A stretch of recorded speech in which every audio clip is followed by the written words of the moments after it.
નમસ્કાર, સ્વાગત છે આપનું કચ્છ ઉદય ટીવી ન્યૂઝમાં। હું છું દીપિકા પાંજાણી। તો બુલેટિનની શરૂઆતમાં એક નજર હેડલાઇન્સ પર। 3.5 વર્ષ બાદ 2 ક્રૂ મેમ્બરોની મુક્તિ। ઈરાનની સુરક્ષા એજન્સી દ્વારા કરાઈ હતી અટક। હજુ સલાયાનો એક ખલાસી ઈરાનમાં બંધક। અંજારની જરુ પ્રાથમિક શાળાના શિક્ષક સસ્પેન્ડ। બાળકીની છેડતી કરવામાં આવતા થઈ કાર્યવાહી। શિક્ષણ તંત્ર દ્વારા લેવાયા ધાક બેસાડતા પગલાં। એરફોર્સ ડિફેન્સની ભરતી અંગે સેમિનાર। યુનિવર્સિટીમાં છાત્રોને અપાયું માર્ગદર્શન। એરક્રાફ્ટ બસનું છાત્રોએ કર્યું નિરીક્ષણ। ને હોળી વચ્ચે વાતાવરણમાં શ્રાવણીયો માહોલ। વેસ્ટર્ન ડિસ્ટર્બન્સથી હવામાનમાં પલટો। વરસાદ થવાની આગાહી હવામાન ખાતાએ નકારી। દુબઈથી યમન તરફ જઈ રહેલ માંડવીના જહાજને ઈરાનના દરિયાઈ સુરક્ષા દળોએ 3.5 વર્ષ પૂર્વે બંધક બનાવ્યો હતો, જેમાં 12 જેટલા ક્રૂ મેમ્બર સામેલ હતા, જેમાં માંડવીના 3 ક્રૂ મેમ્બરોમાંથી 2 ક્રૂ મેમ્બરને 3.5 વર્ષ બાદ ઈરાન સરકાર દ્વારા મુક્તિ આપવામાં આવી છે અને 3.5 વર્ષ સુધી ઈરાનની જેલમાં સબડેલા માંડવીના સલાયાના ઇબ્રાહિમ રજાક શાહ અને સાજિદ સુમરા આજે 3.5 વર્ષ બાદ પોતાના માદરે વતન પરત આવતા પરિવારજનો અને ગ્રામજનોમાં ખુશીની લાગણી છવાઈ ગઈ હતી અને ગામમાં ઈદ જેવો માહોલ જોવા મળ્યો હતો। 3.5 વર્ષ સુધી ઈરાનની જેલમાં સજા કાપ્યા બાદ આજે પરત સલાયા પહોંચ્યા બાદ બંને ખલાસીઓએ દરગાહમાં જઈને ખુદાની બંદગી કરી હતી। 3.5 વર્ષ પૂર્વે સફીના અલ સૈના જહાજમાં સામાન ભરીને જહાજ દુબઈથી યમન તરફ જઈ રહ્યો હતો, ત્યારે ખરાબ હવામાનને કારણે જહાજ ઈરાનની દરિયાઈ સીમામાં પ્રવેશ્યો હતો અને જેના કારણે ઈરાનની દરિયાઈ સુરક્ષા એજન્સીઓએ તેમની ધરપકડ કરી હતી અને ઈરાનના મિનાદ પોર્ટ પર જહાજને સીલ કરીને મૂકી દેવામાં આવ્યો હતો। 3.5 વર્ષ થયા असांखे ईरान जी जेल में आवा असां बोड़ो तंग थियो असांखे अहिड़ा सो आज़ादु थियो। इंशाअल्लाह असांखे ईद जहिड़ो लॻे थो ॾींहुं। असांखे हिकिड़ो असांजो भाउ आहे उमिरि ताईं गुजरात करूँ तो गवर्नमेंट से ईरान जी इंडिया कौंसिल वाले कौंसिल करूँ तो नरेंद्र मोदी से ने सन से उनके आज़ाद करे ॾिनो अथई। पाण में असां वियासीं हवामान जरा ख़राब हो उड़ा वियासीं ईरान जे पाणी में गड़ा गया तो ईरान असांखे पुलिस गले करे असां उड़ा चे आया ख़िलाफ़ काड़ी कला ख़िलाफ़ काड़ी कीअं कला न आया वियासीं उड़ा असांखे गले न असांखे जेल में उछन न डारे उड़ा असांखे पोइ असांखे 3.5 वारे उड़ा कढाया असांखे। असां टोटल मारे 12 ॼणा हुआसीं, तंहिंमां असां 9 आदमी खे माण्हू खे छॾिया असांखे, बाक़ी असां 2 ॼणा छॾिया ईअं हिकिड़ो माण्हू असांजो आहे कैप्टन असांजो। असीं ईरान जी जेल में 3.5 वर्ष कढीने आया आहियूं। अॼु असांखे पंहिंजे ने ईरान जे पाणी में असांखे हलिया हुआ ने असांखे 3.5 वर्ष उॾे रखिया हुआ जेल में। असांखे नरेंद्र मोदी जी सुषमा स्वराज इन मिणी जी असांखे हेल्प मिली हुई ने इब्राहिम थईम अता के हमारे असांजा सेठ असांजे माड़े हेल्प कया आहिनि। असीं टोटल 12 ॼणा हुआसीं, तंहिंमां 9 ॼणे खे छॾे ॾिना 2 महीने में ने असांखे 3.5 वर्ष रखिया हुआ ने हाणे असांजो कैप्टन है, असीं गुज़ारिश करियूं था की उनजी हेल्प करियो भाई। असीं सोमालिया वियासीं, असीं दुबई मां वियासीं सोमालिया ने असांखे वच में याले गया ईरान जे पाणी में। ઈરાનની દરિયાઈ સુરક્ષા એજન્સીઓએ 12 લોકોની ધરપકડ કરીને જેલમાં નાખી દીધા હતા, જેમાં 2 માસ બાદ 12માંથી 9 લોકોને મુક્તિ આપી દેવામાં આવી હતી, જ્યારે માંડવીના 3 ખલાસીઓને બંધક બનાવીને જેલમાં જ રાખવામાં આવ્યા હતા। ત્યારે ઈરાનના મિનાદ શહેરની જેલમાં સબડી રહેલા સલાયાના ખલાસીઓને મુક્ત કરાવવા માટે કચ્છના સાંસદ વિનોદ ચાવડા, વડાપ્રધાન નરેન્દ્ર મોદી, વિદેશ મંત્રી સુષ્મા સ્વરાજ, પુરુષોત્તમ રૂપાલા અને જહાજ માલિક સહિતના આગેવાનોએ ઈરાન સરકાર સાથે વાતચીત કરી હતી અને ત્યારબાદ સલાયાના ઇબ્રાહિમ અને સાજિદને મુક્ત કરાયા હતા અને આજે આ બંને ક્રૂ મેમ્બર પોતાના માદરે વતન પરત ફર્યા હતા, જ્યારે હજુ પણ એક સલાયાનો ખલાસી ઈરાનની જેલમાં સજા કાપી રહ્યો છે, ત્યારે તેને છોડાવવા માટેના પણ પ્રયાસો હાથ ધરવામાં આવ્યા છે અને ટૂંક સમયમાં તેની મુક્તિ આપવામાં આવશે તેવી આશા વ્યક્ત કરાઈ હતી। ईरान जे पाणी मां वाण हाले गयो એટલે એ લોકોને ત્યાંની જે કોસ્ટગાર્ડ આવી એ પકડીને ઈરાન લઈ ગઈ. ઈરાન લઈ ગઈ, ત્યાં એ લોકોને ઈરાનમાં લઈ પોર્ટમાં ને 12 માણસ હતા, બધા માણસોને પકડીને જેલમાં રાખી દીધો ને વાને સીટ કરીને ત્યાં પોર્ટમાં રાખી દીધો, મિનાજ પોર્ટમાં. પછી 2 મહિના રહી ને ઇન્ડિયન કોન્સલ થ્રુ અને ભારત ગવર્મેન્ટના થોડા આધારે 2 મહિના રહીને 9 માણસને મુક્તિ આપી દીધી ને 3 માણસને ત્યાં સકડીને રાખ્યો હતો મિનાજ પોર્ટમાં, મિનાજ જેલમાં. એમાંથી આ 2 જણા છૂટા થઈ ને આવ્યા છે. હજી મારો ભાઈ ઉમર સાલે મોહમ્મદ થઈમ એ હજી સુધી ઈરાનની જેલમાં છે, મિનાજની. જે વાણ અમારું ઈરાનમાં પકડાણો હતું અમારું કંપનીનું, એના 3 ખલાસી આજે 3.5 વર્ષ થયા ઈરાનમાં કેદમાં બંધ હતા. એમાંથી 2 ખલાસી આજે આવી ગયા છે. અમને બહુ ખુશી છે કે 2 જણા આવી ગયા છે.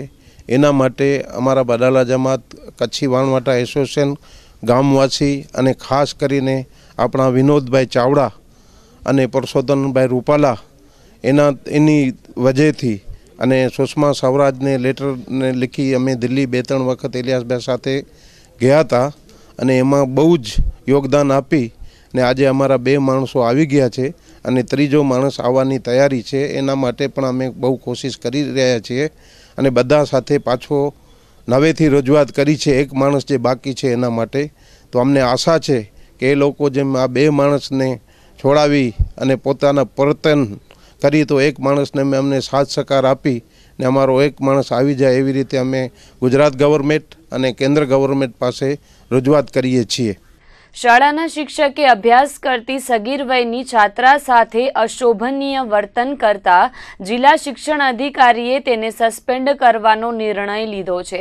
અંજાર તાલુકાના જરુ ગામની પ્રાથમિક શાળાના મુખ્ય શિક્ષકને સસ્પેન્ડ કરાયા હોવાનું સામે આવ્યું છે. જિલ્લા પ્રાથમિક શિક્ષણાધિકારીએ જણાવ્યું હતું કે જરુની પ્રાથમિક શાળાના મુખ્ય શિક્ષક અબ્દુલ સમદ મહમદ હુસેન ખત્રી વિરુદ્ધ સ્થાનિક લોકોએ લેખિતમાં ફરિયાદ કરી હતી અને અંજાર ટીપીઓ અને એક મહિલા અધિકારીની ટીમ બનાવીને આ સમગ્ર પ્રકરણની તપાસ કરવામાં આવી હતી. તપાસ ટીમને મળેલા પ્રાથમિક પુરાવા અને સ્થળ મુલાકાત દરમિયાન ગ્રામજનોએ કરેલી રજૂઆત સહિતના મુદ્દાઓને ધ્યાનમાં રાખીને જરુ ગામની પ્રાથમિક શાળાના મુખ્ય શિક્ષકને સસ્પેન્ડ કરવાનો નિર્ણય લેવાયો છે. શિક્ષણ તંત્રએ મુખ્ય શિક્ષકને સસ્પેન્ડ કરવાની સાથે તેનું હેડક્વાર્ટર અબડાસા તાલુકાના અમરવાંઢમાં બદલી નાખ્યું છે. જિલ્લા પ્રાથમિક શિક્ષણાધિકારી સંજય પરમારે જણાવ્યું હતું કે ગાંધીનગરથી પ્રાથમિક શિક્ષણ નિયામકની મંજૂરી મળ્યા બાદ શાળાના મુખ્ય શિક્ષકને સસ્પેન્ડ કરાયા છે અને તેની વિરુદ્ધ હાલ તપાસ કરવામાં આવી રહી છે. તો શાળાના મુખ્ય શિક્ષકને ચાર્જ અન્ય શિક્ષકને સોંપવામાં આવ્યો છે. ત્યારે સ્કૂલની છાત્રા સાથે છેડતી મામલે શાળાના મુખ્ય શિક્ષકને સસ્પેન્ડ કરીને જિલ્લા શિક્ષણાધિકારી સંજય પરમારે ધાક બેસાડતી કાર્યવાહી કરી છે. અંજાર તાલુકાના જરુ પ્રાથમિક શાળા એમાં જરુ ગામજનોની તારીખ 23 તારીખની એક રજૂઆત હતી કે ભાઈ અમારા મુખ્ય શિક્ષક જે ખરા એ અમારી ગામની જે 2-3 વિદ્યાર્થીની છે એની સાથે અણસાજુ વર્તન એવી વાલીઓ જોડે ફરિયાદ મળેલી છે. એટલે એ સંદર્ભે અમને 23 તારીખે ફરિયાદ મળી. એ સંદર્ભે 24 તારીખે મેં તાલુકા પ્રાથમિક શિક્ષણાધિકારી અને એક મહિલા બેન એ બંનેની સંયુક્ત ટીમ બનાવીને 24 તારીખે એની તપાસ કરાવી. તપાસ કરાવતા આપણને એવું જાણવા મળ્યું કે પ્રાથમિક પુરાવા અને ગ્રામ લોકોનો આક્રોશ જોતા એવું લાગ્યું કે ખરેખર આ મુખ્ય શિક્ષકને તે ગામમાં અથવા શાળામાં રાખવા હિતાવહ નથી. એટલે આપણે એમને તાત્કાલિક અસરથી ફરજ મોકૂફ કરવા માટે સોમવારે પ્રાથમિક શિક્ષણ નિયામક કચેરીના અંદર 27 તારીખે આપણે એની પરમિશન માગેલી 26 તારીખે અને 27 તારીખે એની પરમિશન મળતા 27 તારીખથી જ એનો તાત્કાલિક અસરથી આપણે ફરજ મોકૂફ કરવામાં આવેલા છે અને એના ફરજ મોકૂફી માટેનું હેડક્વાર્ટર આમરવાડ અબડાસા ખાતે રાખવામાં આવેલું છે. હવે આના અંદર જે આપણે તપાસ કરીશું એના અંદર જે ગામના અંદર ધારો કે જે બાળાઓના આપણે જે નિવેદનો જે અથવા તો જે આપણી જોડે ફરિયાદ મળી છે એના સિવાય કોઈ બીજું કોઈ એનું ભોગ બનેલું છે કે કેમ અથવા તો અગાઉ કોઈ જગ્યાએ જે નોકરી કરી હોય ત્યાં પણ આ મુખ્ય શિક્ષકનું વર્તન કેવું હતું આ બાબતો બધી ધ્યાને લઈ ડિટેલના અંદર આપણે ખાતાકીય તપાસ કરાવીશું અને એના અંદર જો આ મુખ્ય શિક્ષક જો દોષિત ઠરશે તો એના અમે બહુ કડક શિક્ષા કરવામાં આવશે. હા, એટલું જ મહત્ત્વનું છે, બરાબર, કારણ કે એના અંદર પણ જે હું પોતે પણ 27 તારીખે રૂબરૂ ત્યાં જરુ ગામે ગયેલો હતો અને ગામ લોકો અને બાળકોને પ્રોત્સાહિત અથવા તો ત્યાં એ લોકો ભયમુક્ત થાય અને બહુ સરસ રીતે શિક્ષણ આપણું ચાલે એ માટે મેં પોતે પણ ત્યાં વિઝિટ લઈ અને રાબેતા મુજબની કાર્યવાહી આપણે કરેલી છે. મોટા ભાડિયા હત્યા કેસમાં સંડોવાયેલા 2 આરોપીઓનો પોલીસે પાલારા જેલમાંથી કબજો મેળવીને આગળની તપાસ હાથ ધરી છે. આ કેસમાં અગાઉ 1 આરોપીની ધરપકડ કરી લેવામાં આવી હતી, જ્યારે હત્યામાં સંડોવાયેલા રામ પબુ ગઢવી અને ખીમરાજ હરી ગઢવી દારૂના કેસમાં પાલારા જેલમાં હતા. ત્યાંથી માંડવી પોલીસે તેમનો કબજો મેળવ્યો હતો, જ્યારે 2 દિવસ પૂર્વે જ પુંછી નારણ ગઢવીની પોલીસે ધરપકડ કરીને 3 માર્ચ સુધીના રિમાન્ડ મેળવ્યા હતા. તો આરોપીઓનો કબજો મળ્યા બાદ 3 આરોપીઓને ઘટના સ્થળે લઈ જઈને માંડવી પોલીસ દ્વારા રિકન્સ્ટ્રક્શન કરવામાં આવ્યું હતું અને મેડિકલ તપાસ સહિતની કામગીરી કરાઈ હતી. આ 3 આરોપીઓએ સાથે મળીને 18 વર્ષીય દેવાંગ ગઢવીની હત્યા કરીને તેની લાશ 100 ફૂટના ઊંડા બોરમાં નાખી દીધી હતી અને ત્યારબાદ 3 આરોપીઓ અલગ અલગ રીતે છૂટા પડી ગયા હતા. પોલીસે આજે સવારે રિકન્સ્ટ્રક્શન કરાવ્યા બાદ હત્યા માટે વપરાયેલ ધારિયા કબજે કરી લેવાયા હતા, તો રિમાન્ડની માંગણી સાથે કોર્ટમાં રજૂ કરવામાં આવ્યા હતા.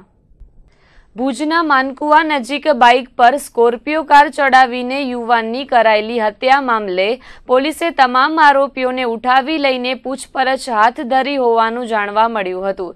ગત 25 ફેબ્રુઆરીએ પ્રવીણ મોહનલાલ ભાનુશાલીના ભાભી નીલમબેને અગાઉ આત્મહત્યા કરી લીધી હતી. તેનું મનદુખ રાખીને માવતર પક્ષના ધીરજ ભીમજી ભાનુશાલી, કાનજી ભીમજી ભાનુશાલી, જગદીશ નરસિંહ ભાનુશાલી, હિતેશ દેવજી ભાનુશાલી સહિતના 5 શખ્સોએ અર્જુન મોરારજી ભાનુશાલી અને પ્રવીણ ભાનુશાલી નામના યુવાનો માનકુવાથી ભુજ તરફ આવી રહ્યા હતા, ત્યારે સ્કોર્પિયો કાર ચડાવીને હત્યાનો પ્રયાસ કરાયો હતો, જેમાં અર્જુનનું મોત નીપજ્યું હતું. આ કેસમાં માનકુવા પોલીસે ફરિયાદ નોંધીને આરોપીઓની ધરપકડ કરવા ચક્રો ગતિમાન કર્યા હતા. જો કે સૂત્રો પાસેથી મળેલી માહિતી અનુસાર તમામ આરોપીઓની પોલીસ દ્વારા અટકાયત કરી લેવામાં આવી છે અને વધુ પૂછપરછ હાથ ધરવામાં આવી છે. આરોપીઓની વિધિવત ધરપકડ બાદ વધુ ખુલાસાઓ થશે તેવું જાણવા મળી રહ્યું છે. રાજકોટ સહિત સૌરાષ્ટ્ર કચ્છમાં જીએસટી વિભાગ દ્વારા સર્વેની કામગીરી હાથ ધરાતા કરચોરોમાં ફફડાટનો માહોલ છવાઈ ગયો છે, જેમાં ગાંધીધામ અને ભુજમાં 2 પેઢીઓ પર જીએસટી વિભાગ દ્વારા સર્વે હાથ ધરાયો હતો. જીએસટી વિભાગ દ્વારા હાથ ધરાયેલી સર્વેની કામગીરીમાં કુલ 56 લાખ જેટલા ટેક્સની રિકવરી કરવામાં આવી છે. આ સાથે બીજા પણ જીએસટી વિભાગ દ્વારા સર્વેની કામગીરી યથાવત રહી હતી. રાજકોટ જીએસટી રેન્જ 11ની ટીમ દ્વારા ગાંધીધામની મહાશક્તિ કોક નામની પેઢી પર બાકી ટેક્સ વસૂલવા માટે સર્વેની કામગીરી હાથ ધરવામાં આવી હતી, જેમાં 21 લાખ રૂપિયા ટેક્સ પેટે રિકવર કરવામાં આવ્યા હતા, જ્યારે 7 લાખ રૂપિયા તેના વ્યાજ પેટે જીએસટી વિભાગ દ્વારા વસૂલવામાં આવ્યા હતા. તેમજ હરિભાઈ ગઢવી નામની કોન્ટ્રાક્ટર પેઢીના વાહનોના બાકી રહેતા એન્ટ્રી ટેક્સ પેટે કુલ 17,61,000ની ટેક્સ રિકવરી કરવામાં આવી હતી. આ ઉપરાંત રાજકોટ જીએસટી રેન્જ 10ના અધિકારીઓ દ્વારા રાજકોટ અને સુરેન્દ્રનગરમાં 4 કોન્ટ્રાક્ટર પેઢી પર સર્વે કરવામાં આવ્યો હતો, જેમાં સુરેન્દ્રનગરની એક પેઢીમાંથી રૂપિયા 1,08,000ના ટેક્સની વસૂલાત કરાઈ હતી, જ્યારે અન્ય એક પેઢીના હિસાબી દસ્તાવેજો જપ્ત કરવામાં આવ્યા હતા અને તેની તપાસ હાલ ચાલુ હોવાનું જાણવા મળ્યું હતું. નાણાકીય વર્ષ પૂર્ણ થવાને જ્યારે 1 મહિનાનો સમય બાકી છે, ત્યારે ઇન્કમ ટેક્સ વિભાગ દ્વારા જીએસટી વિભાગ દ્વારા પણ સર્વેની કામગીરીનો ધમધમાટ આરંભાયો છે. ત્યારે આવનારા દિવસોમાં ઇન્કમ ટેક્સ અને જીએસટી વિભાગને સરકાર દ્વારા ટેક્સની વસૂલાત ઝડપથી પૂર્ણ કરવા અને કરચોરીને ડામવા માટે સૂચનો આપવામાં આવી છે. રેલવેમાં થતી ચોરીના બનાવોને રોકવા માટે આરપીએફ અને રેલવે તંત્રને સજ્જ કરાયા છે, ત્યારે સ્પેશિયલ સ્ક્વોડ તથા ખાનગી વેશમાં સુરક્ષા કર્મીઓને ટ્રેનમાં તૈનાત કરાયા બાદ ચોરી તેમજ અન્ય ગુનાઓના પ્રમાણમાં ઘટાડો આવ્યો છે.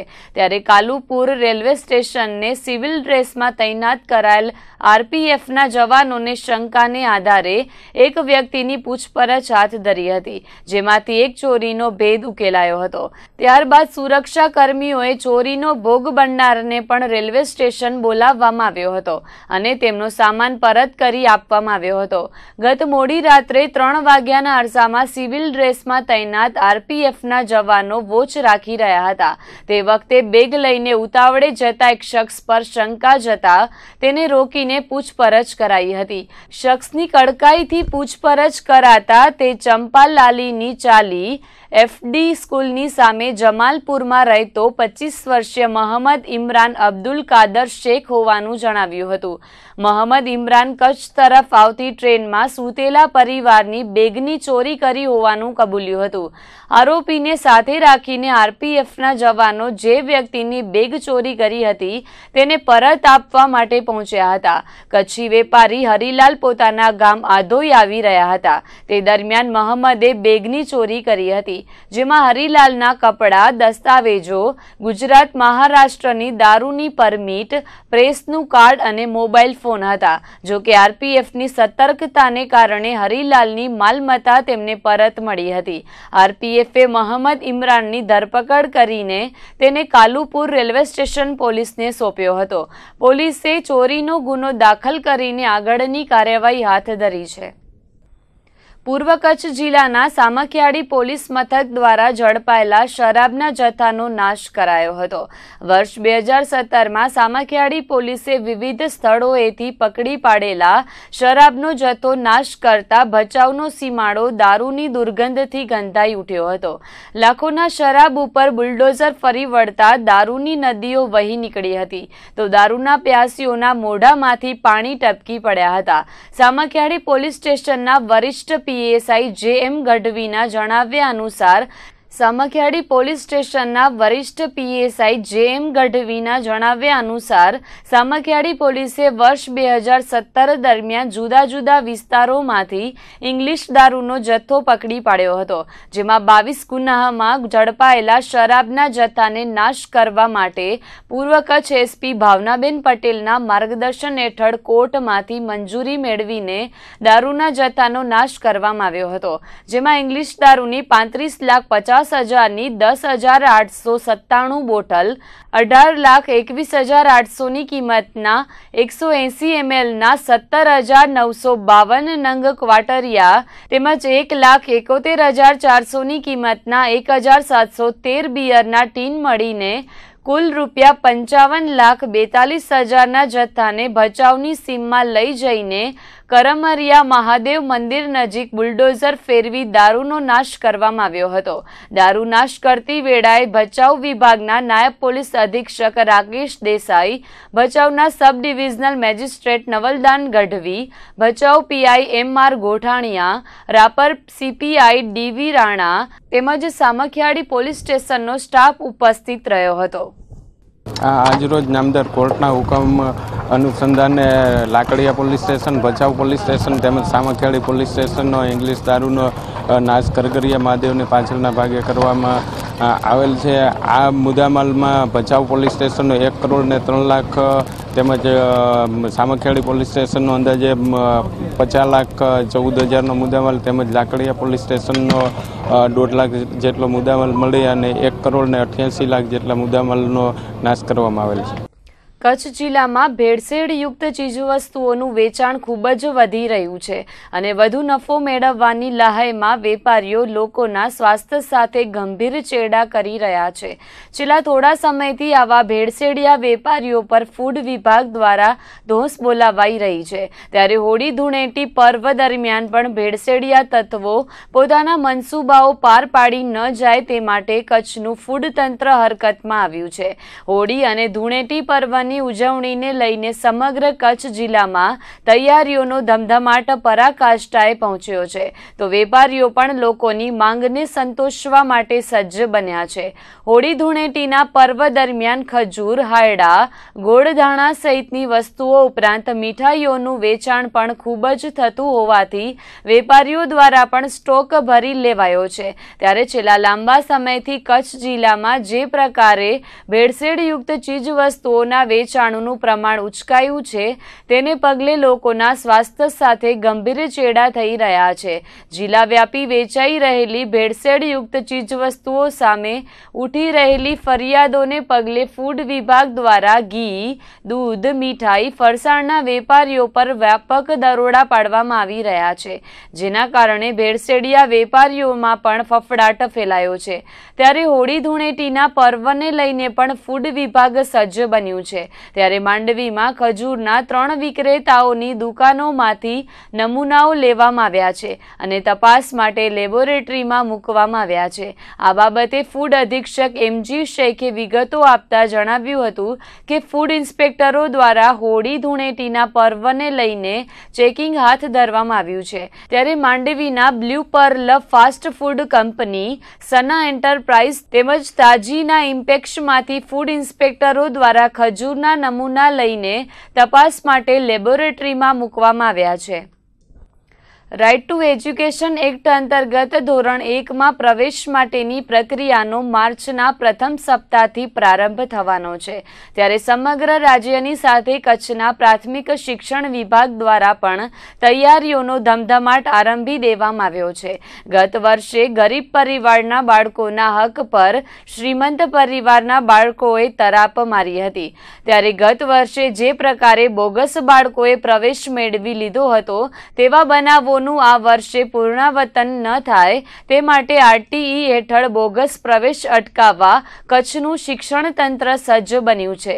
ગરીબ પરિવારનો બાળક પણ ખાનગી શાળામાં પ્રવેશ મેળવી ઉચ્ચ અભ્યાસ કરી શકે તે માટે સરકાર દ્વારા રાઇટ ટુ એજ્યુકેશન એક્ટ અમલી બનાવાયો છે અને ગત વર્ષે તેમાં પ્રથમ વખત ઓનલાઈન પ્રવેશ કાર્યવાહી પણ કરવામાં આવી હતી, પરંતુ તેમાં રાજ્યભરમાં ખૂબ જ મોટા પ્રમાણમાં બોગસ પ્રવેશો મેળવાયા હોવાનું ધ્યાને આવ્યા બાદ તપાસના આદેશો અપાયા હતા, જેમાં અનેક ભોપાળાઓ પણ બહાર આવ્યા હતા. ત્યારે કચ્છની વાત કરીએ તો ગત વર્ષે કચ્છમાં 911 બાળકોને પ્રવેશની મંજૂરી અપાઈ હતી, જેમાંથી 811 પ્રવેશ લેવાયા હતા. જો કે સરકાર દ્વારા અપાયેલ આદેશોના પગલે કચ્છમાં પણ RTE હેઠળ મેળવાયેલ તમામ પ્રવેશોની તપાસ કરવામાં આવી હતી, જેમાં ગાંધીધામમાં અનેક શંકાસ્પદ પ્રવેશ થયા હોવાનું સામે આવ્યું હતું. ગાડી બંગલા ધરાવતા પરિવારના બાળકોએ પણ RTE હેઠળ પ્રવેશ મેળવી લીધો હોવાનું તપાસ ટીમના ધ્યાને આવ્યું હતું, પરંતુ આવા પરિવારો પણ BPL કાર્ડ ધરાવતા હોવાથી શિક્ષણ તંત્રના હાથ બંધાઈ ગયા હતા. ત્યારે ફરીથી વર્ષ 2018-19 માટેની RTE પ્રવેશ પ્રક્રિયાનો પ્રારંભ થવાનો છે. ત્યારે કચ્છમાં પણ આ વખતે જરા સરખી પણ ચૂક ન રહી જાય તે માટે તંત્ર સજ્જ બન્યું છે. ઉનાળાના પ્રારંભે જ આ વખતે 17 વર્ષ બાદ કચ્છ સહિત સમગ્ર રાજ્યમાં પાણીની સમસ્યા ઉદ્ભવી છે અને આગામી ઉનાળા માસમાં શહેરી વિસ્તારોમાં પાણીની સમસ્યા લોકો માટે મુશ્કેલીઓ ઊભી કરશે તેવી પૂરેપૂરી સંભાવનાઓ છે. 10 તાલુકા ધરાવતા અને ભારતના સૌથી વિશાળ જિલ્લામાં દૈનિક 450 mld પાણીની જરૂરિયાત રહેતી હોય છે, જેની સરખામણીએ હાલ માત્ર નર્મદા મારફતે માત્ર 210 mld પાણીનો જથ્થો જ મળી રહ્યો છે, જ્યારે બાકીનું પાણી લોકલ સોર્સ મારફતે આપવામાં આવે છે. તેવામાં ઉનાળા પહેલા જ પાણીના જથ્થામાં 150 mldનો ઘટાડો કરી દેવાતા કચ્છમાં અત્યારથી જ પાણીની સમસ્યા ઊભી થઈ છે. તો આ બાબતે ખુદ જિલ્લા પાણી પુરવઠા વિભાગના અધિક્ષકે કબૂલ્યું હતું કે આ વખતે પાણીના જથ્થામાં કાપ રહેશે અને સ્થાનિક લેવલેથી પાણીના સોર્સ અને ડેમોના પાણીનો ઉપયોગ કરવામાં આવશે. સાથે જ પાણીની સમસ્યા ન સર્જાય તે માટે પાણીનો સદુપયોગ કરવા અપીલ કરવામાં આવી હતી. કચ્છને અત્યારે જે પીવાનું પાણી પૂરતી નર્મદા પાઇપલાઇન છે માળિયાથી અત્યારે આપણને 230 mld જેવું પાણી મળી રહ્યું છે. ટપ્પર ડેમમાં 280 MCFT જેટલું પાણી બચ્યું છે, એના TDS 2800 કે 2900 જેવા છે, પણ આપણે એમાંથી 40 થી 45 mld પંપ કરીને વરસામેડી નર્મદા પાઇપલાઇન સાથે મિક્સ કરીએ છીએ. આ રીતે ટોટલ કચ્છનું આપણે 270 થી 275 નર્મદા પાણી તેમજ 130 થી 140 mld જે 750 જેટલા ટ્યુબવેલ અને કુવાઓ છે એ મળીને અત્યારની પરિસ્થિતિ પ્રમાણે કચ્છને પીવાનું પાણી પૂરું પડી રહ્યું છે. આ સિવાય રાપર તાલુકાના અમુક વાંઢો છે અને એ રીતે લખપત તાલુકાના અમુક ગામો છે. હવે 11 ગામોને અત્યારે આપણે ટેન્કરો મોકલાવી રહ્યા છીએ. અત્યારની પરિસ્થિતિમાં જે આપણે 280 MCFT જેટલું પાણી ટપ્પર ડેમમાં વધ્યું છે ને 40 MLD ઉપાડી છે, આ 40 જ MLD ઉપાડતા રહીએ તો મેના એન્ડ સુધીમાં આ પાણી હાલે. પણ આપણે જે રીતે સરકાર લેવલે નક્કી થયું છે એ રીતે ટપ્પર ડેમને ભરવા માટેની મંજૂરી મળી છે ને 600 MCFT જેટલું પાણી SSNL દ્વારા આમાં નાખવામાં આવશે. ત્યારે આપણું પ્લાનિંગ એ રીતે રહેશે કે નર્મદા કેનાલનું પાણી ત્યાંથી ઓછું આવશે એટલે 150 MLD જેવું માળિયાથી મળશે, 100 MLD જેવું અહીંયાથી પંપ કરશું, બાકીનું સ્થાનિક સોર્સથી કરશું. ને એ સિવાય આપણે જે અત્યારે જે 3 ડેમોમાં વધારે જથ્થામાં પાણી છે એના પ્રોજેક્ટો આપણે મંજૂર કર્યા છે, એના ટેન્ડર ફાઇનલ સ્ટેજે છે અને 10 માર્ચની આજુબાજુ આપણે વર્ક ઓર્ડર આપી શકશું. તો બીજી તરફ પાણીની ઘટને પહોંચી વળવા માટે કચ્છના 5 ડેમોમાં સંગ્રહિત પાણીના જથ્થાનો પીવા માટે ઉપયોગમાં લેવાના પ્રયાસો હાથ ધરાયા છે. કચ્છના સુવઈ, ગજણસર, ફતેગઢ, ગોંધાતડ અને મીઠી ડેમમાંથી પાઇપલાઇન દ્વારા પાણી મેળવવામાં આવશે અને પાઇપલાઇન નાખવા માટેની ટેન્ડરિંગ પ્રક્રિયા હાથ ધરવામાં આવી છે, જેમાં મીઠી ડેમમાંથી વાયોર સુધી પાઇપલાઇન પાથરીને 8 MLD પાણી મેળવવામાં આવશે, જ્યારે હાલ માત્ર 3 MLD પાણી જ મીઠી ડેમમાંથી મળી રહ્યું છે. તો એ જ રીતે સુવઈ ડેમમાંથી પણ 5 MLD પાણી મેળવવામાં આવશે. આ વખતે ઉનાળા દરમિયાન માત્ર 10% જ પાણીની સમસ્યા ઊભી થશે તેવી વાત પાણી પુરવઠા વિભાગના અધિક્ષક ઇજનેર LJ ફફલે કરી હતી, પરંતુ શહેરી વિસ્તારમાં આ સમસ્યા થોડી વધુ સતાવશે તેવી વાત પણ તેમના દ્વારા કરાઈ હતી. ત્યારે પાણી સમસ્યા નિવારવા માટે સરકાર પણ કટિબદ્ધ હોવાનું જણાવ્યું હતું. સાથે જ જો ટપ્પર ડેમમાં નર્મદા કેનાલમાંથી પાણી ભરી દેવામાં આવશે તો આ વર્ષે પાણી સમસ્યાથી આંશિક રાહત મળે તેવી વાત પણ તેમણે કરી હતી. મીઠી ડેમમાં અત્યારે સારું પાણી છે. મીઠી ડેમથી વાયોર સુધીની પાઇપલાઇન પાથરી અને મીઠી ડેમમાં અત્યારે જે 3 MLD પાણી ઉપાડી છે એ 8 MLD લઈ આવશું એટલે 5 MLD જેવું અહીંયા આપણને ફાયદો થશે. એવી રીતે રાપર તાલુકાના સુવઈ ડેમમાં પણ અત્યારે સારું પાણી છે. સુવઈ ડેમમાંથી 5 MLD પાથરવા માટેના ટેન્ડર પણ મંજૂરીની પ્રક્રિયા હેઠળ છે. ટોટલ ગજણસર, રાપરના ફતેગઢ, સુવઈ અને નખત્રાણાનું ગજણસર ને લખપત, અબડાસાના ગોધાતળ અને મીઠી આ 5 ડેમોને મળીને 15 MLD જેવું વધારાનું પાણી જે સંગ્રહાયેલું છે ડેમોમાં એમાંથી આપણે વાપરશું. અત્યારની પરિસ્થિતિ પ્રમાણે જે આયોજન સરકાર શ્રી અને પાણી પુરવઠા બોર્ડ વિભાગે કરેલું છે એ પ્રમાણે અને 150 MLD નર્મદાનું પાણી ત્યાંથી આપણને મળવાની બાંહેધરી આપવામાં આવી છે. ટપ્પર ડેમમાં 100 MLD પાણી આપવામાં આવશે. આથી 10%થી વધુ અસર નહીં થાય. શહેરી વિસ્તારને થોડુંક સહન કરવાનું આવશે. તો આપણા માધ્યમ થ્રુ હું કચ્છની સારી પ્રજાને અપીલ કરું છું કે જેટલું બને એટલું પાણીનો કરકસરભરો ઉપયોગ કરે ને છેલ્લા 17 વર્ષ પછી આવેલી આ પરિસ્થિતિને સરકાર અને પ્રજાના સહકારથી સારી રીતે આપણે પાર પાડશું. કચ્છના સાહસિકોને મધમાખીના ઉછેર અંગેનું યોગ્ય માર્ગદર્શન મળે તો મધમાખી ઉછેર કેન્દ્ર આર્થિક નફા માટે અને પર્યાવરણના જતન માટે મહત્વનું પરિબળ બની રહે તેમ છે. તેવામાં આગામી 10 અને 11 માર્ચના 2 દિવસીય મધમાખી સંવર્ધન તાલીમનું આયોજન ચાવડા રખાલ નજીકના નેચર ફાર્મમાં કરાયું છે. કચ્છમાં પારંપરિક દેશી મધ એકત્રીકરણ સાથે મધમાખી સંવર્ધનને પણ ખેતીની સાથે ઘણા ખેડૂતોએ અપનાવ્યું છે.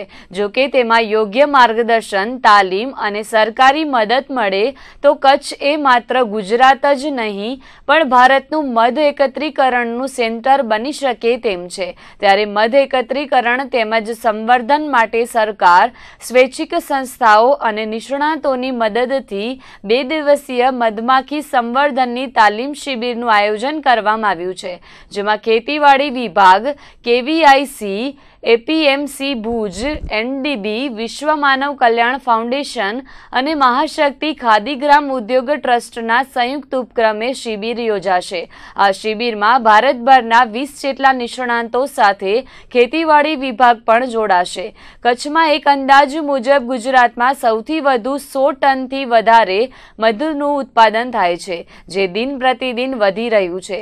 રાજ્યનું 90% મધ કચ્છમાંથી ઉત્પાદન થાય છે. ત્યારે મધ સંવર્ધનની માહિતી આપવાની સાથે શિબિરમાં કચ્છ મધ્યે તાલીમ કેન્દ્ર અને મ્યુઝિયમ પણ ઊભું થાય તેના વિશે ચર્ચા કરાશે. આ તાલીમ શિબિર અંગે સંસ્થાના ટ્રસ્ટીઓ મંજીભાઈ નારણ કેરાઈ અને અનિલ મહેતાએ માહિતી પૂરી પાડી હતી. મધમાખીને કારણે સેમિનાર છે ને આખો એ 2 દિવસીય રાત્રિ નિવાસ સાથેનો સેમિનાર છે, એટલે પૂર્ણ સમય એને મધમાખી ઉપર નોલેજ મળે અને ભારતભરમાંથી આના નિષ્ણાંતો આવે છે. એટલે નિષ્ણાંતો સાથે એને રાત્રિ સમય છે, દિવસ દરમિયાન તાલીમો ચાલશે, બધું ચાલશે, પણ એને પ્રેક્ટિકલ કાંઈ પ્રોબ્લેમ છે તો રાત્રે પણ એના સાથે વાર્તાલાપ કરી શકે. એટલે આખો દિવસનો અમે એના સાથે આ રીતે તાલીમ ગોઠવેલું છે. કચ્છને લગતા તો કચ્છમાં જેમ અત્યારે વાત થઈ કે ભાઈ 4 પ્રકારની જે મધ આપે છે માખીઓ એ કચ્છની અંદર અવેલેબલ છે અને રહી પણ શકે છે, કારણ કે ટોટલ વાતાવરણ અહીંયા મળે છે. પછી આ તાલીમ પૂરી થઈ જશે એટલે એને સરકાર દ્વારા સર્ટિફિકેટ પણ આપણે આપવાના છે કે તમે તાલીમ લીધેલી છે. આપણા સરકાર સાથે મળીને જ આ પ્રોજેક્ટ કરી છે. એટલે એવું કાંઈ છે જ નહીં કે ભાઈ કાંઈ પ્રોબ્લેમ આવે કાંઈ છે. રાત્રિ નિવાસ સાથેનો કાર્યક્રમ છે અને સફળ થાય એના માટે આપણે મીડિયાને સાથે મળીને આ પ્રયાસ કરીએ અને પ્રકૃતિ બચી રહે કાયમી એના માટે સાથે મળીને પ્રયાસ વગર તો આ શક્ય નથી. એટલે આ મીડિયા અને આ સંસ્થા સાથે મળીને અને સમાજને જોડીને એ દિશામાં આપણે આગળ વધવું જોઈએ, જેથી આ પ્રકૃતિ અને માનવ જે સમાજ છે એને આપણે બચાવી શકીએ. નિષ્ણાંતો આવવાના છે એ હમણાં આપણી વાત થઈ કે 5-6 રાજ્યમાંથી આવવાના છે. એમાંથી મુખ્યત્વે પૂના રિસર્ચ સેન્ટરમાંથી નિવૃત્ત અધિકારીઓ છે જે કચ્છમાં પ્રેક્ટિકલ કામ કરી ગયા છે 10 વર્ષ સુધી. એ અધિકારી પણ આપણા સાથે છે અને સાથે મળીને આ કાર્યક્રમ ચાલશે. કચ્છ યુનિવર્સિટી ખાતે ઇન્ડિયન એરફોર્સ દ્વારા કેરિયર કાઉન્સિલિંગ પ્રોગ્રામ યોજાયો હતો, જેમાં યુનિવર્સિટીના છાત્રોને એરફોર્સ અને ડિફેન્સમાં કઈ રીતે જોડાવવું તેની માહિતી આપવામાં આવી હતી. આ ઉપરાંત એરફોર્સની થિયરિકલ અને પ્રેક્ટિકલ માહિતી અપાઈ હતી. એરફોર્સ અને ડિફેન્સમાં જોડાવવા માટેની માહિતી આજના યુવાનો પાસે હોતી નથી.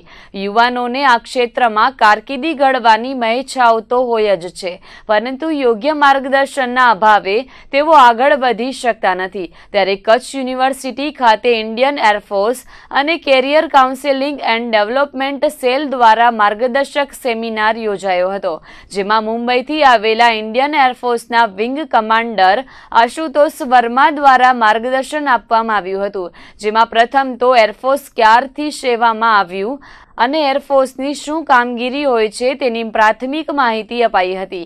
ત્યારબાદ એરક્રાફ્ટ વિશે છણાવટ કરીને હાલ કેટલા એરક્રાફ્ટ છે, તેમાં પણ કેટલા દેશી કેટલા વિદેશી એરક્રાફ્ટ છે તેની તલસ્પર્શી માહિતી અપાઈ હતી.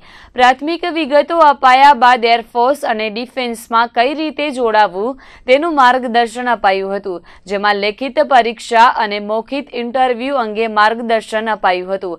આ સાથે એરફોર્સની સેવાઓ અંગેની માહિતી આપતી બસનું નિદર્શન ગોઠવાયું હતું, જેમાં છાત્રોએ બસમાં પ્રદર્શન નિહાળીને જાણે એરક્રાફ્ટમાં સફર કરતા હોય તેવી અનુભૂતિ કરી હતી. આ કારકિર્દી ઘડતરના માર્ગદર્શક સેમિનારમાં વિંગ કમાન્ડર આશુતોષ વર્મા, કચ્છ યુનિવર્સિટીના registrar BK Bakraniya, career counselling and development સેલના મિલિંદ સોલંકી સહિતના છાત્રો મોટી સંખ્યામાં જોડાયા હતા.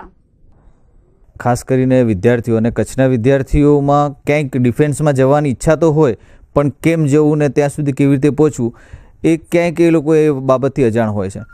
ઇન્ડિયન એરફોર્સે યુનિવર્સિટી ખાતે ઘરાંગણે આવીને યુવાનોને પ્રેરિત કરવા માટેનો આખો કાર્યક્રમ રાખેલો છે, જેથી કરીને વધુને વધુ યુવાનો ઇન્ડિયન એરફોર્સમાં જોડાય એ માટેનો જ આખા કાર્યક્રમની રૂપરેખા એવી રીતે છે.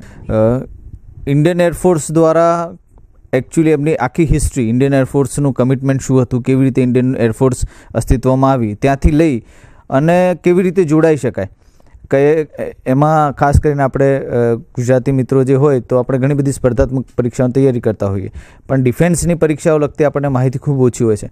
તો આખી પ્રોસેસથી લઈને એમાં રિક્રુટમેન્ટમાં કયા કયા હોદ્દાઓ સુધી પહોંચી શકાય છે એની આખી વાત ઇન્ડિયન એરફોર્સ કરે છે. આખી જે બસ આવેલી છે એની અંદાજિત કિંમત 3 કરોડની એ બસ છે. બસની ખાસિયત એ છે કે બસના અંદર જ્યારે તમે એરફોર્સના પાયલટ બનો છો તો જેવી રીતે કોઈક એરક્રાફ્ટ તમે ચલાવતા હોય એવી અનુભૂતિ આ બસમાં છે. તો એ પ્રકારની ફેસિલિટી આપેલી છે કે જેથી કરીને તમને એક્ઝેક્ટલી એવી ફીલ મળે કે જાણે કે તમે વિમાન ચલાવતા હો. એટલે જે તમારું વિઝન હોય કે તમારે પાયલટ બનવું છે તો એને ટચ કેવી રીતે કરી શકાય એ માટેની આખી બસના અંદર વ્યવસ્થા ગોઠવવામાં. ભુજ તાલુકાના સુખપરમાં સ્વામિનારાયણ મંદિર ફરી એકવાર ચર્ચામાં આવ્યું છે. ગત રાત્રે સુખપર સ્વામિનારાયણ મંદિરમાં આવેલ સાંખ્ય યોગી બહેનોના મંદિરમાં રાત્રે 10 વાગ્યાના અરસામાં કાંતિ કેરાઈ નામનો શખ્સ ઘૂસ્યો હતો અને ભજન કરી રહેલી બહેનોને ઢસડીને કપડાં ખેંચ્યા હોવાની રજૂઆત આજે કચ્છ કલેક્ટરને કરવામાં આવી હતી. આ અંગે માનકુવા પોલીસ મથકે પણ રજૂઆત કરાઈ હતી, પરંતુ તેમના દ્વારા કોઈ નક્કર જવાબ કે કાર્યવાહી ન થતા કલેક્ટરને આવેદનપત્ર પાઠવીને રજૂઆત કરવામાં આવી હતી. ભૂતકાળમાં પણ કાંતિ કેરાઈ નામનો શખ્સ ચર્ચામાં રહ્યો છે અને ભૂતકાળમાં પણ સાંખ્ય યોગી મહિલાઓ સાથે ગેરવર્તન કરવા મુદ્દે તેને મારવાના બનાવો પણ બની ચૂક્યા છે. ત્યારે 2 વર્ષ બાદ ફરી એકવાર કાંતિ કેરાઈની હરકતો સામે આવી છે. તો આ બાબતે ભુજ સ્વામિનારાયણ મંદિરના સંત દેવપ્રકાશ સ્વામીનો સંપર્ક સાધતા તેમણે જણાવ્યું હતું કે આ ઘટના અંગે ભુજ સ્વામિનારાયણ મંદિરને કોઈ જ પ્રકારની જાણ નથી અને સુખપર ટ્રસ્ટ દ્વારા મંદિરનું સંચાલન કરવામાં આવી રહ્યું છે અને ભુજ મંદિરના સુખપર સ્વામિનારાયણ મંદિર સાથે કોઈ લેવા દેવા ન હોવાનું સ્વામી દેવપ્રકાશે જણાવ્યું હતું. રાત્રે મંદિરમાં આશ્રમમાં ભજન કરતા હતા ને રાત્રે 10 વાગે, તો પછી ત્યાં કાંતિ લોકોનું આખું ગ્રુપ આવ્યું નરાનગરનું અને સાચું કે બાવીને કે તમે કે બારે હાલો મંદિરથી બારે નીકળો કે મેં કીધું બારે અમે તો બોલ્યા જ નહીં. અમે તો સ્વામિનારાયણ ભજન કરતા હતા, ખાલી કોઈ એક શબ્દ જ નતા બોલ્યા. આટલી ગારું ભાંડી પણ અમે એક શબ્દ ના બોલ્યા. પણ પછી જેથી અમને બહુ હેરાન કર્યા અને છેલ્લે બાકી બાવીને અમે કોઈ બોલ્યા નહીં ને એટલે જેથી બાવીને ઢસડ્યા અને એને કપડા બધા ખેંચી લીધા. પછી અમારે 2-3 બાવી તો 2 ભાંડ બની ગયા. રાતના 12 વાગ્યા સુધી આ બનાવ બન્યો હતો. અમને કાંતિ કેરાઈ એટલો હેરાન કર્યો. કેટલા સમયથી આ ત્રાસ? 2 વર્ષ થઈ ગયા. 2 વર્ષ થયા. હમણાં આ 12 મહિના થયા મંદિરમાં આવ્યા. એનાથી મોર 12 મહિના પણ એ સર્વમંગલ હોસ્પિટલમાં ગયા ને ત્યારે પણ હેરાન કરે તો આવી રીતે જ અમને એવું હોય કે અમને આજ પછી આંગળી ચીધે નહીં. અમારે સાચું કે બાઈ ઉપર કોઈ સાધ્વી ઉપર આંગળી ન ચીધે. અમને એટલું જ બનાવ એનું કરવું હોય. અમને હેરાન કેમ કરે છે? પાછું જૂઠું બોલે કે હું એને કંઈ નથી કરતો. બજારમાં વિક્ષેપ પડે અમારો. ગ્લોબલ વોર્મિંગની અસર તળે હવામાનમાં એકાએક પલટો આવતા વાર નથી લાગતી. ત્યારે છેલ્લા 2-3 દિવસથી સામાન્ય વાદળછાયા માહોલ વચ્ચે ઝાકળ વર્ષા પણ જોવા મળી હતી. તેવામાં આજથી સંપૂર્ણ વાદળછાયું વાતાવરણ જોવા મળ્યું હતું અને ફાગણમાં પણ શ્રાવણીયો માહોલ જોવા મળ્યો હતો. જોકે વરસાદ થવાની સંભાવના હવામાન ખાતાએ નકારી હતી. કચ્છમાં અચાનક બદલાયેલા હવામાનને પગલે ભુજના હવામાન શાસ્ત્રી રાકેશ કુમારે વિગતો આપતા જણાવ્યું હતું કે કાશ્મીરમાં વેસ્ટર્ન ડિસ્ટર્બન્સની અસરને કારણે હવામાનમાં બદલાવ આવ્યો છે. કાશ્મીરમાં સર્જાયેલા પશ્ચિમી વિક્ષોભની અસર હજુ આવતીકાલ સુધી યથાવત રહી શકે છે. જોકે વરસાદ થવાની સંભાવનાને હવામાન ખાતાએ નકારી હતી. પશ્ચિમી વિક્ષોભની અસર કાશ્મીરથી નોર્થ ઇસ્ટ તરફ ગતિ કરે છે. તેની અસરથી કચ્છમાં હવામાન પલટાયું છે. તો વાતાવરણમાં તાપમાનની વાત કરીએ તો હવામાન શાસ્ત્રી રાકેશ કુમારે કહ્યું હતું કે આવી સ્થિતિમાં લઘુત્તમ તાપમાન આંશિક ઉચકાશે અને મહત્તમ તાપમાન પણ વધી શકે છે, જેમાં લઘુત્તમ તાપમાન 20 ડિગ્રીની આસપાસ અને મહત્તમ તાપમાન 38 અને 39 ડિગ્રી પર જઈ શકે છે, જ્યારે હવામાનનું પ્રમાણ સામાન્ય રહેવાનું તેમણે ઉમેર્યું હતું. ભુજના વાણિયાવાડ વિસ્તારમાં પીઠાવાડી સરકારી શાળા આવેલી છે. આ શાળાની બહાર પુષ્કળ પ્રમાણમાં રેકડીઓ અને અન્ય જૂનો માલ સામાન ખડકીને દબાણ કરાયું હતું. ત્યારે સુધરાઈના તંત્રએ આ દબાણ હટાવીને સફાઈ અભિયાન હાથ ધર્યું હતું. પીઠાવાડી સ્કૂલની બહાર જ અનેક જૂની તૂટેલી રેકડીઓ ખડકવામાં આવી હતી. તેમજ આસપાસના વેપારીઓ દ્વારા અહીં ગંદકી ફેલાવાઈ હતી. પરિણામે શાળાનું વાતાવરણ પણ બગડ્યું હતું. ગંદકી ફેલાવાને કારણે રખડતા ઢોરોનો પણ ત્રાસ વધ્યો હતો. ત્યારે શાળા દ્વારા કરાયેલી ફરિયાદને પગલે સુધરાઈના તંત્રએ દબાણ હટાવીને સફાઈ અભિયાન હાથ ધર્યું હતું. 3-4 વર્ષ પૂર્વે આ શાળામાં 250 જેટલા છાત્રો હતા, પરંતુ વેપારીઓ અને રેકડી ધારકો દ્વારા થતા સતત દબાણને કારણે હાલ શાળાની સંખ્યા ઘટીને 45 જેટલી જ થઈ ગઈ છે. શાળા દ્વારા સુધરાઈને અનેક ફરિયાદો કર્યા બાદ તંત્રએ જાગીને કામગીરી કરતા શાળાના ભૂલકાઓ અને શિક્ષકોએ હાશકારો અનુભવ્યો હતો. તો આજના બુલેટિનમાં બસ આટલું જ. ફરીથી મળીશું આવતીકાલે. ત્યાં સુધી અમને રજા આપશો. નમસ્કાર.